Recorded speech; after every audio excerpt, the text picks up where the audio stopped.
I just wanted to make this video, to be fair, because I'm trying to just kind of help people on this channel as well of spread the message of Islam, and I just wanted to talk. I'm in recovery. I first went into recovery for alcoholism at 17, but when I look back, I'd always had a problem with alcohol. I'd always looked outside of myself to feel happy, and I remember being 7 years of age going into my nan's liquor cabinets because I knew that it would do something for me. I used to beg my mum to buy me alcohol at 11, 12. Somehow I didn't get drunk, but the first time I got drunk I was 12 years of age, and it was at the Queen's Diamond Jubilee party in the UK, which is like a special event, and I was on a campsite, and I got drunk with my mum and dad's friend from the campsite, and it lit me up like a Christmas tree. Really, it was like I was walking with God, strictly that, it was an amazing feeling, and I thought to myself from that day on, I'm going to do this for the rest of my life. So I was drinking at 12 years of age on the campsite whenever I could, sneaking bottles and stuff, and then 13 I got this chronic anxiety, didn't drink. 14 I was allowed to drink in my house, just hammered it, going around all the pubs. I was obsessed with the culture of pubs, Motown music, the comedy, humour of being an alcoholic and, being drunk and doing daft things. Everything was really getting serious looking back, I'm then 17, I'm in a youth hostel, and I was just obsessed with drinking. And it wasn't that my life was really hard, I just really fell in love with the effects of it, and my life was hard to an extent, I had a lot of things going on in my mind, but I believe if I didn't have them things in my mind, I believe I would have drank anyway because I just liked it. But obviously I used it as a painkiller for depression, anxiety, for my autism and ADHD, and I used it as, even when I was happy, I just drank any moment I could. Started to get arrested around 17, then I came into AA, and I did relapse after relapse, Frosty Jacks, white cider, if anyone doesn't know. I was drinking that at the time, and for some reason I loved the self-pity, I loved being a down and out drunk. I used it as like a personality. I didn't know who I was without the alcohol. So I come into AA at 17 and relapse, and then I get sober at, I think I was 18, 19. I get sober for 16 months, and at that time I was a Christian at the time, and I'd gone to Christianity when I was about a year sober, and then I carried on to do that, and then did my 12 steps. I was feeling amazing, I won't lie, I had a new direction in life, and then I relapsed after 16 months, thinking, do you know what, I drink won't harm me, I'll just do it on the weekend and I'll get back to the meetings on Monday.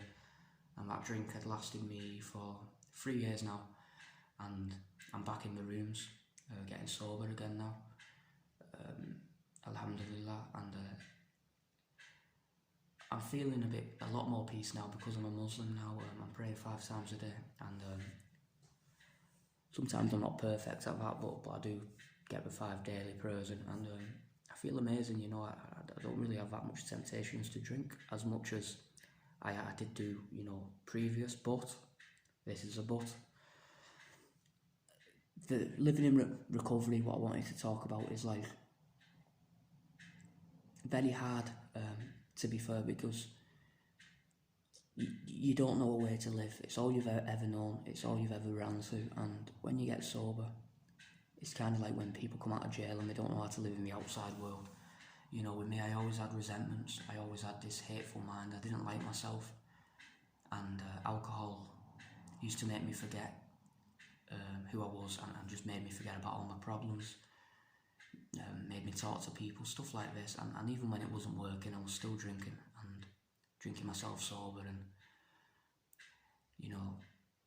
my drinking patterns varied over the years. It gone from Frosty Jacks to, living in hostels, and then I got back on my feet, but I was still drinking, and I thought, oh, maybe I've cracked this problem because I'm not the down and out drunk anymore, but I was still drinking just as much, and I progressed onto spirits, and then the drinking stopped working, I started to smoke crack, and I tried heroin a few times, and taking all sorts of drugs, experimenting.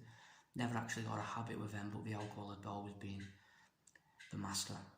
Switching from alcohol, coming into recovery, but still taking diazepam, still trying to smoke weed. You know, the thing is with an addict, it's very hard. It's like an illness. It's like you're drowning underwater, and the only way you can get a breath from that water is to take a drug. And you know, saying that when you're in a clear state of mind, it sounds ridiculous, you know, and over dramatic. But when you get that obsession coming onto you, where you know you're about to drink, the craving is all over you, it's hard to argue with your head, because your head's telling you that the drink isn't your enemy, it's your friend. And even though you know what's going to happen, you'll risk it for that first 15 minutes of peace of mind, you know. So that's the power of alcohol, really, and it's quite scary, to be fair. I know I'm an addict, I'm an alcoholic, it's in my nature, and I've been addicted to all things, sex, pornography, you know, you name it, I've tried, gambling. And at the moment, sometimes I'd like to go out and get drunk, you know, that's my honesty. I'm not sitting here saying I never think of drink. I'm only a few days sober now, and all the time I think about drink, you know. It's always there, and hopefully when I do more spiritual work on myself, I'll be able to get to a point where I can resist it better, or I can not have it in my mind as much, you know, inshallah. But you know, the idea of going out partying is always very tempting. The social side of it, and the situations, the people you meet with music, you know, and then the sober life, which is getting up and being responsible and trying to be a good person, you know. And in my opinion, it's much easier to just go back to drinking. But it's not, in a way, because when I'm drinking, I want to be sober, and when I'm sober, I want to be drinking. But 100%, I do want to get sober, and I'm going to carry on this straight path, and I'm going to, you know, try my best this time, because, like I said, I won't lie to you,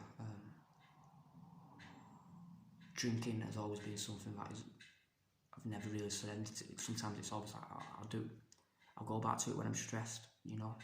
But at the moment now, I'm just fully surrendered, don't want anything to do with it. And I want to get to the 16 months where I was fully ready to get sober, and I can get sober again, inshallah. But that's what alcoholism feels like, you know. Resentments, hatred towards the world,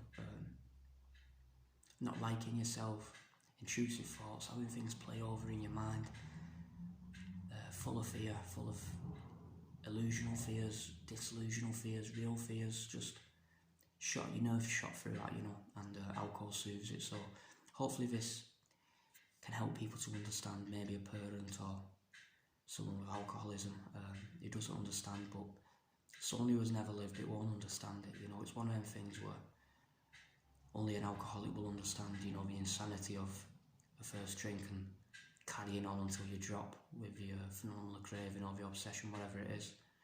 But thanks for listening to this video, and I'll leave it there.